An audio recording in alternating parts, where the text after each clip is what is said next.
Guys, welcome back to another video of Tony's phone collection. Today we're doing some unboxings of a couple of phones I got on eBay. So let's take a look at this one.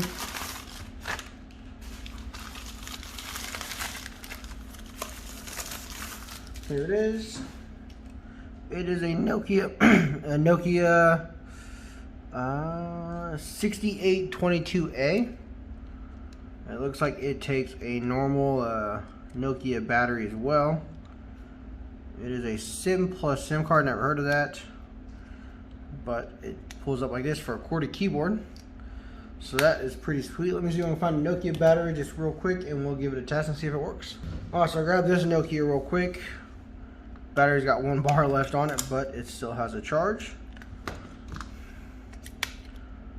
Looks like it doesn't really fit in there, but we can push it up against there.